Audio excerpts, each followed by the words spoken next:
There is a time for everything, and that is what our people must understand. Nobody has stopped you who is outside the cabinet, from criticizing the government. You can continue criticizing it until the cows come back home. And do it properly. Because I also want to be criticized. I want to be critiqued as a member of the executive for me to deliver services properly. But don't expect me to join you in criticizing the executive. That can't be my work. If it is your work, do it. Do it properly. Do it properly. As I do mine, which is to execute. Since the beginning of last year and towards the end, Kenya has seen some very, very positive changes. First and foremost, it is important to appreciate the fact that Kenya is on a positive trajectory. The government of the Republic of Kenya under President William Ruto has done whatever it takes to ensure that first and foremost the economy is back on its tracks and that the country continues to gain positive recognition internationally. Today, we have seen that our credit rating has moved from negative to positive, which is a very, very positive development, if you ask me. It now therefore means that we are going to be able to get positive consideration by international lenders and development partners going forward. Secondly, you know that for the first time in very many years, this country has produced enough maize for domestic consumption.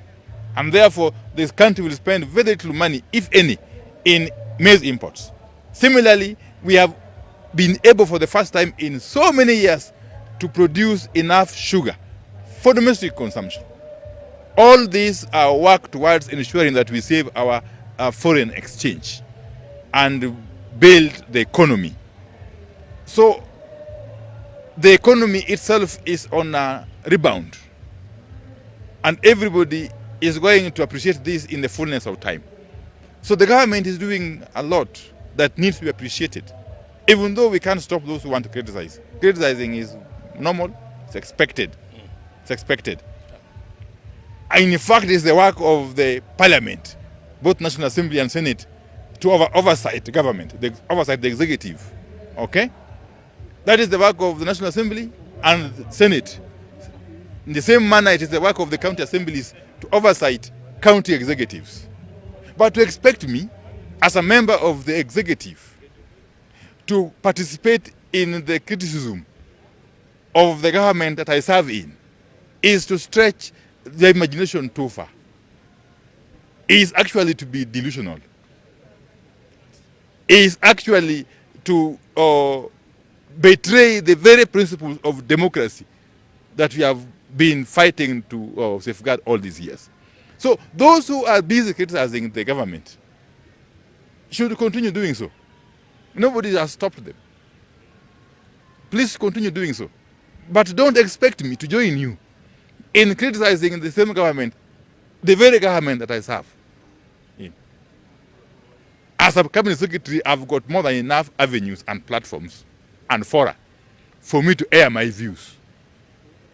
It is none of your business, you who is outside the executive, to dictate to me how I should conduct myself within the executive.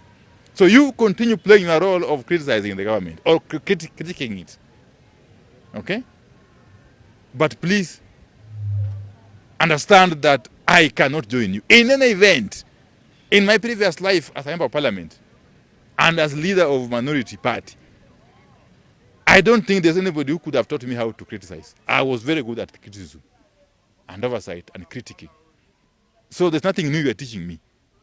And you cannot lecture me on how to conduct myself whilst I serve in the executive.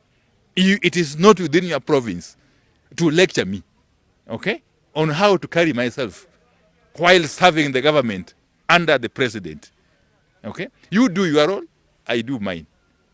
But more importantly, those who are busy making noise out there, despite all the obvious positive steps that the government is making, you can also continue in the same manner. But rest assured that when the hour of reckoning comes, when push comes to shove, when the rubber meets the road, okay, we shall meet with you down here with the people. And these people are not foolish. Kenyans are not foolish. They know for sure what steps or gains have been realized under this government. And we continue to achieve milestone after milestone as time goes by. So those who are out there stamping, crowing, and doing all sorts of proclamations are dancing themselves lame before the real dance begins. The matter of next elections will come, and we shall deal with it, okay, in the best way we know, okay? Yeah. And Kenyans ni wale wale. Kenyans ni wale wale. Yeah. Na watajua vile watafanya. And they will appreciate, I can tell you. Yes. When the chips are down, Kenyans will understand and they differentiate between noisemakers and doers. I can assure you that we are doers as the government of the Republic of Kenya.